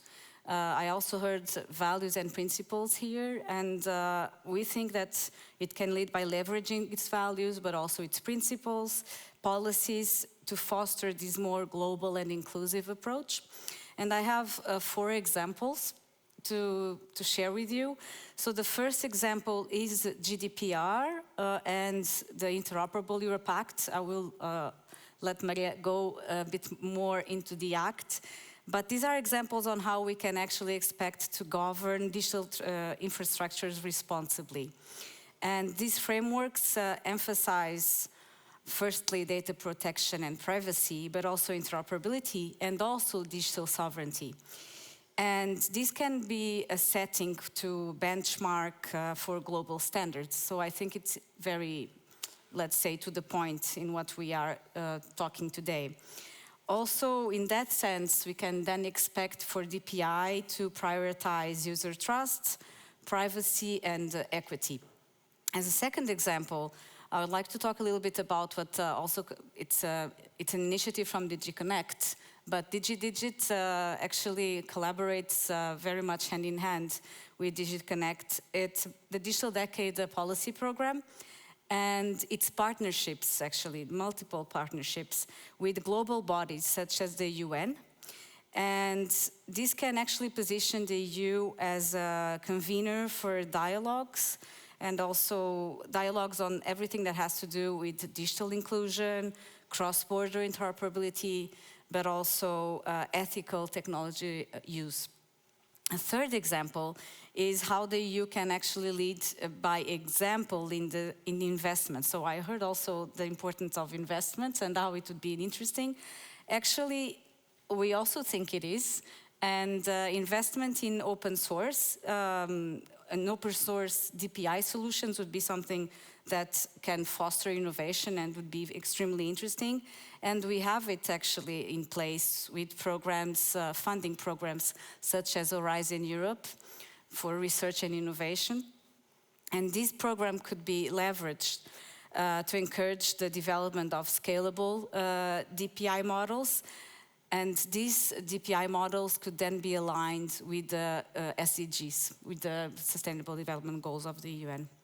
A fourth example, so last but not least, is the EU's emphasis on digital skills. This is also very much related to the Interoperable Europe Act, and also into having, or trying to bridge this gap in the digital divide. And so the emphasis on digital skills and also capacity building, and this can be actually also extended gradually. By providing technical expertise, trainings, the EU can empower other regions at different levels, national, regional, but also local, to build and manage DPIs effectively. So I would finalize this first intervention by saying that the EU can shape the emerging dialogue on DPI by promoting a human-centered, rights-based and collaborative approach, ensuring that digital infrastructure serve as enablers of a sustainable development and global equity. Thank you, Claudia. Maria, you were previously, in the previous session, before we started, speaking in a very practical way of how the EU Interoperable Act could be put in place. What kind of complementarities you would see between this kind of regulation-based tools and frameworks such as GovStack? How those can actually support each other? Or is it something that is just going on in my head? Thank you, Marika, and it's a pleasure to be here. I hope that the fact that we came with two compensates by our lack in the previous discussions. I want to start by really highlighting how important the Interoperable Europe Act is for the next phase of EU's digital transformation, because it really, I mean, we have been talking about digitization for over 20 years, and digital services are being digitized, but they are not accessible cross-border and they are not seamlessly integrated. So we really have a lot to do, and this is precisely what the Act wants to tackle. And one of the key pillars of the Act is creating this ecosystem of high-quality, reusable interoperability solutions for the public administrations. And this will be also the kind of foundation for the digital public infrastructure, which, by the way, was very explicitly mentioned in the mission letter of the Executive Vice President designate Virkkunen. I also want to mention we don't start from scratch. Obviously, we have our solutions are already building blocks foundation for the data spaces. We have the EU open source catalog, which is a great example, but as Chloe mentioned, maybe they are not always as visible as they should be. Although the Act is the first Act that had its own logo, actually, when we went to the negotiation, it was a huge hit. So how can we complement each other's efforts? I have 3 examples. Basically, with the Act, because we are really just starting, it's very important. I hope next year I will be able to also show what we have achieved. But one of the first steps that we want to do is to bring together in a common table the member state CIOs, Secretaries of State, through the Interoperable Europe Board.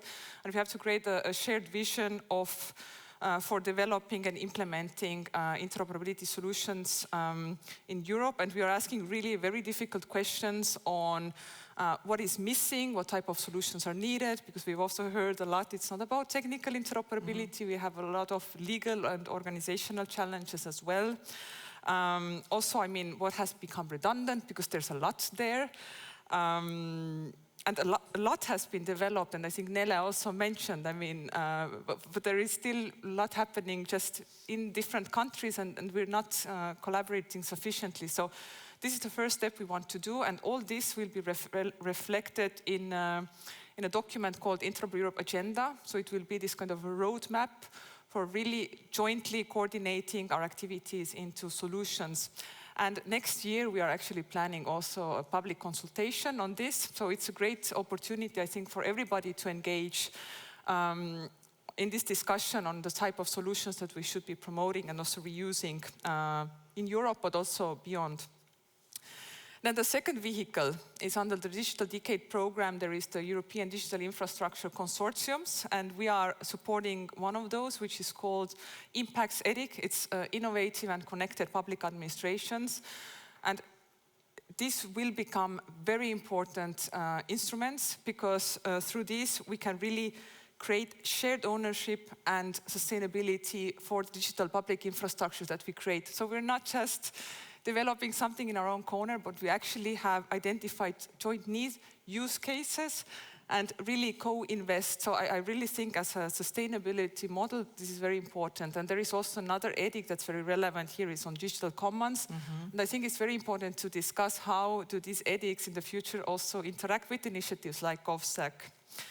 And then the third example that is really complementary is exactly these regulatory sandboxes that we create for regulatory learning. It's not just for piloting, but it's really to create these controlled, safe spaces with regulatory authorities involved to see how we can test and deploy innovative interoperability solutions in cross-border contexts. And it was quite a controversial topic during the negotiations and the Act really sets a legal basis for this because there were a lot of concerns that we would not bypass in EU regulations and all the safeguards would be put in place. And we feel obviously that as public administrations, we have a specific responsibility for aligning with EU values and principles. So this is really what we want to do because paradoxically, DigiDigit now is a pioneer because we are the first sandbox that, at EU level that has to develop an implementing act, setting out the operational rules, how they work. So we will have an impact on how other cross-border or global sandboxes work. And I know that you are also discussing or thinking about establishing sandboxes in GovStack. So I think that this is a really interesting discussion to have. And just to finish a little bit on what we are doing beyond the EU, what's very important to emphasize is that all the solutions that we develop, they are available openly for reuse. And we have a lot of discussions internationally, and the current European interoperability framework is referenced internationally. We have delegations from Japan and all around the world coming to ask about it. So this is something that we want to do because interoperability is by nature borderless. And another aspect I want to bring is that the Interoperable Act has the potential to really become a blueprint for cross-border collaboration because, okay, we are trying it out on an EU scale, how it's going to work, but this can be then also scaled up. And we have a lot of interest, especially from the enlargement countries. We just discussed with Claudia, we had a representative from the mission to EU from North Macedonia, and they really value the work that we do, and they want to be part of this. So this is also how we can contribute. And just to finish, I'm really happy to be part of events like today because I feel that GovStack really has an important role in leading this kind of global dialogue also on digital public infrastructure. And I think it's very interesting to see how we can cooperate and also very practical terms. So thank you for inviting us. Thank you, Maria. I think that the discussion here today, and we only have approximately 10 minutes left, so I will have quick Q&A following up, but just a very quick remark. As I said, GovStack panels for quite some time, you mostly were elaborating from countries' experiences of actually deploying the building blocks and building the digital services and deploying the products and technologies required for those. But we currently see that the landscape is really changing in a way that GovStack is becoming increasingly involved also in discussions such as initiated by the European Commission or think tanks such as ECDPM, as Chloe explained, because ourselves not to be alone in a corner, but really paving the way of GovStack as the DPI implementation framework across the globe, but also increasingly present within EU, as the Europe's DPI agenda is only about to be launched, to be kicked off, and how we can actually support the journey of the Commission in this domain, building on the experience that we have from a wide array of countries, both from the accession countries, from Africa, such as Tanzania. So we would be more than willing to grasp the opportunity and benefiting to those discussions, and also having linkages to USAID and global donors of this kind who are not usually around the same tables. Before having some questions for closure, I would like to ask if there are any Q&As from the audience actually to any of the panelists to be built either from what they said or from a completely different perspective. That means, there you are. I'm Michael Nelson with the Carnegie Endowment for International Peace in Washington, D.C. Several of my colleagues, both in Washington and in New Delhi at the Carnegie India Center, have been working on DPI. We hear a lot about the successful DPI examples. My Indian colleagues point to Aadhaar. I like to point to the internet, which started as a DPI called NSFNet 30 years ago. Can anybody on the panel give us a great example of a DPI initiative that failed miserably and tell us what we can learn from that? That's one of my favorite questions usually. No naming and shaming, I promise. Kristo, have you come across anything that went disastrously unwell? Actually, I have a good answer here. I think internet being brought up is a really great example, because what I'm actually thinking of is that we are on a journey of building layers of digital public infrastructure. And I think that the first layer definitely has been the internet. I think we are in the middle of, or towards the end of the maturity level in terms of cloud servers being accessible for a lot of different services. Even if I know that there are digital governments here that are really suffering with going into cloud, including Estonia. It's very, very difficult journey. But I think in terms of maturity level, the cloud service sort of platforms that are being provided are at the maturity level where we sort of expect them to be. Kind of similar to how internet was once we sort of understood how it works, even if browsers were somewhat interpreting things differently and the network systems were following different protocols. And if you don't know, interesting anecdote, there are typos still in internet protocol today because they were designed that way years ago and nobody has had ability to rename those things because it's implemented already as a language in so many systems. So I think that we are in the beginning of a journey in terms of applications becoming a DPI.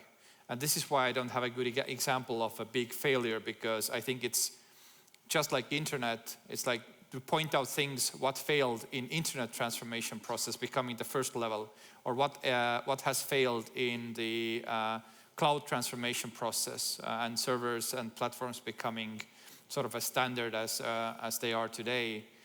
There are definitely failures that happen throughout this process, but it reaches a maturity level. And I think that in terms of DPI, we are at the level where we are now in the beginning of exploring the idea of standardizing and building an actual DPI of application level. And this is a big thing. Today, if you look at startups, if you look at the different applications, everybody has at least 5 different food delivery apps, at least 5 different electric scooter apps, taxi ride-sharing apps. This is a symptom of an early sort of development. I think that it's going to be more standardized over time.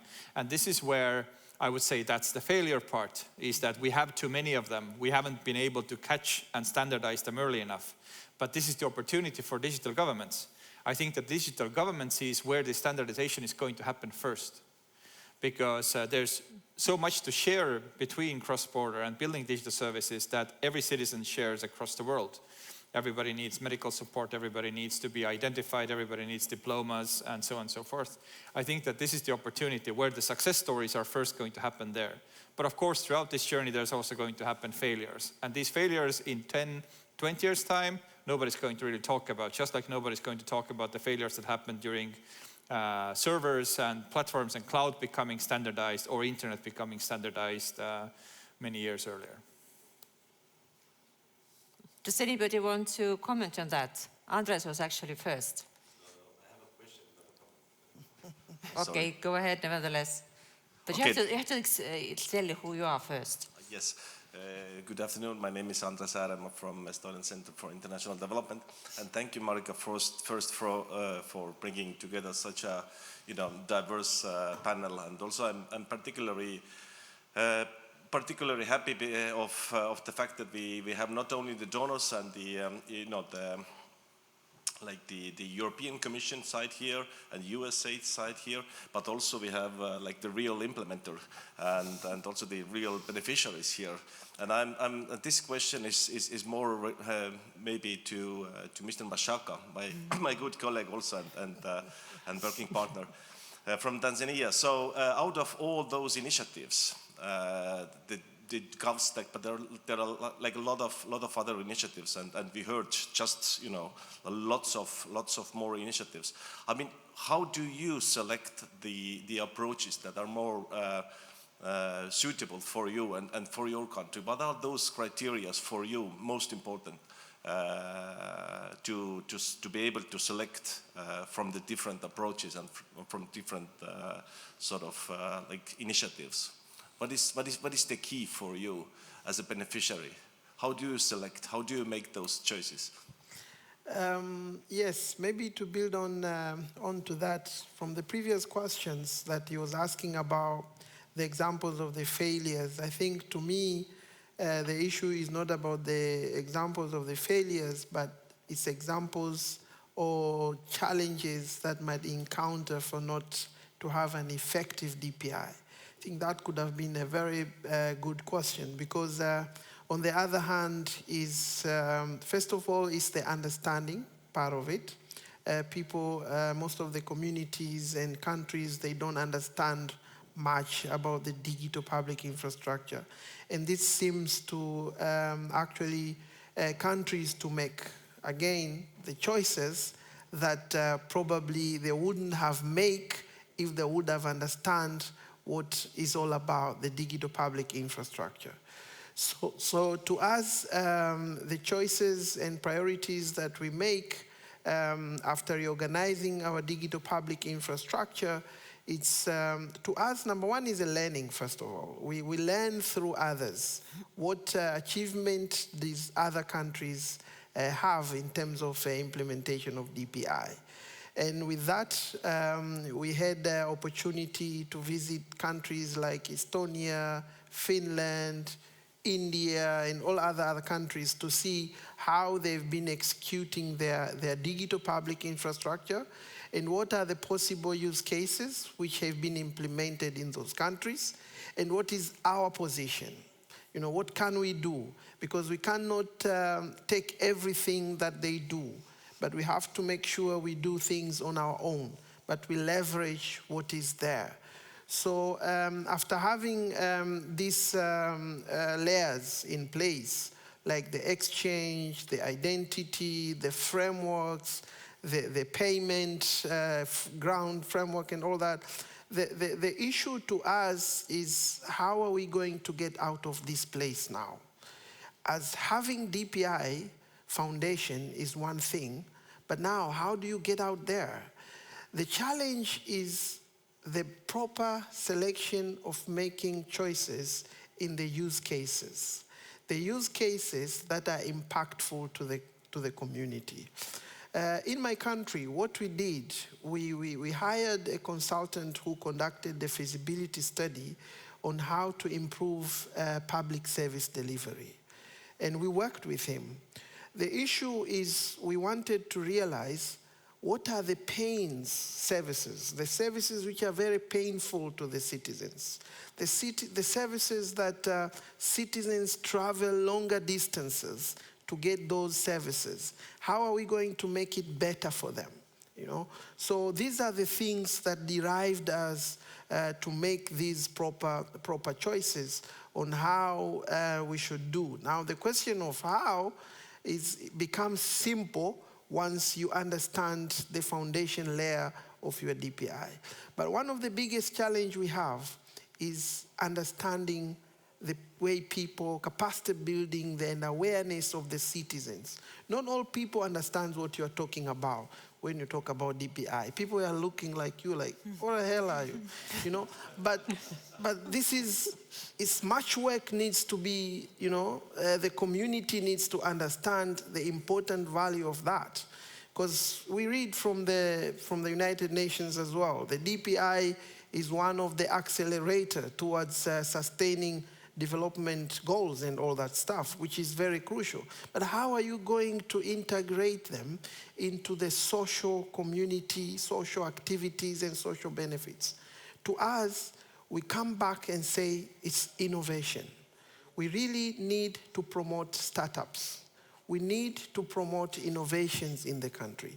It's the innovation that today the bolts that have been invented in Estonia, now it's used in Tanzania really freely. So these are the innovations that we need to build on top of the layers. Any innovations that comes, the government need to support them and helps them in terms of data sharing. So I think the choices in terms of the use cases is very important. Number one, awareness to the citizens. Number two, learn from others what they've done. Number three, assess yourself. What are the challenges did you have? So these are the priorities to us. Once we assess the challenges, then we say we need to go through 1, 2, 3. For example, just to wind up is we had the challenges in some other countries of Africa, including ourselves, on the revenue collection. How do we increase the revenue collection for our governments? Because at the end of the day, we will keep borrowing money from other countries, and every time you borrow, but how are you going to make a return of those money that you borrow? Because at the end of the day, how are you going to collect the revenue? It's the DPI. If properly used, you identify your citizens, they're paying their activities, different activities that they are doing. It's an easy one for the government to have different means on how they can actually collect their revenue and make people happy at the end of the day, because you deliver their services and people are happily, willingly contribute their returns to you, and then at the end of the day you do that. The health records. Most of us in Africa, I'm not saying about African but people are dying because we don't have health records. The medical records are not there. People have not been identified. Lack of identity systems. Today, I'm going to be treated in one hospital. Tomorrow, I traveled in another city, I fell sick. I'm going to be treated in another hospital without knowing what kind of medicine I was given yesterday. Why? Because identity is not there. Having an identity there as a key pillar of the DPI, and the issues related to interoperability, the system talks to one another. We talk about the health services, the digital health services. The records can be easily found, and then all these lives couldn't be costed like the way it's happening right now. That is just one example of that. So the choices we are making needs to have an assessment of the challenges that we or specific country is actually facing. So that's the only way we can go ahead on that. And what we always tell our brothers in Africa, in our country as well, DPI to us as well, like a government needs to make roads. They need to build railways. They need to build beautiful, airports. This is just to connect people and travel goods. Now, on the digital world, we need DPI as a key foundational infrastructure to help us to transform our country. Without that, it's going to be difficult. We have a lot of private sectors coming from Europe, coming from America, coming from other countries. They come to us, they sell solutions, and we buy them those solutions. But how are we going to benefit with those solutions? These solutions have not been built on top of our DPI layer. So it's actually increasing more problems to us. So there is a need. I'm happy to hear there is also a topic and an agenda of how the Europe now will actually push the issues related to DPI, because this will help us as African countries when we receive these assistance, aids, support on different other areas. We can really know how are we going to build these solutions and assistance on top of the layers of that. Because otherwise, because I was once joking with my colleagues from European Union, a lot of projects are coming in Africa on areas related to health. in Tanzania alone, we have more than 80 health systems, 80 systems, just regarded 8 in this health sector, just on the health sector. And everyone is coming with its own solution from different area. You know, they want to do this solution, to do that.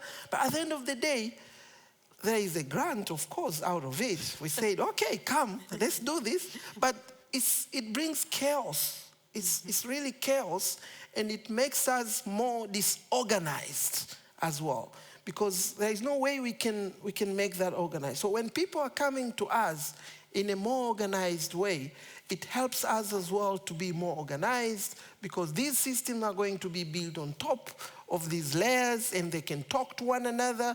The issues related to interoperability becomes better. In Tanzania, we have more than 1,000 systems. How are you going to make them interoperable like that? And they're still coming, you know? They're still coming. So these are the things that if you guys on the other side, you coordinate yourself well, you know what you are doing, of course you know it, but if you push this agenda together, that's why we're really happy with the GovStack, because these standards will help us, whoever is coming along, then we all know what we are doing. So it's a long topic, but anyway, that's what I can say for now. Unfortunately, time is up, and hence I have to give up the ceremony of awarding Mr. Mashaka the GovStack Salesman of the Year. Thank you. But anyways, thank you so much for your patience. An hour and a half is a long time. If you ask your kids at school, you know, it's actually called torture. But feel free to approach our guests and speakers while they hang around at TDS for any insights on the failures or quick wins they've achieved. I think that my key takeaway is that any engagement or interest in the DPI journey usually begins with a massive failure somewhere in the system, and Mr. Mashaka has been very open about that. So thank you, Mr. Mashaka, thank you, Laura, Chloe, Maria, Claudia, and Kristo, for your patience with us. I cannot make any promises that the GovStack panel will remain within the Tallinn Digital Summit agenda for the years to come. At least we tick the box of DPI. So this is a proper digital summit. The DPI topic was properly managed. So yes, thank you on my behalf. Thank you on behalf also of our beloved friends at GIZ, Hani and ITU, and DESTEV team for supporting us in setting up the discussion, in inviting the people on board, and their ongoing attempts to bring new members to the GovStack family. So welcome on board, and thank you again. And Anders, could you take a picture of us all on the stage before we run away? Thank you.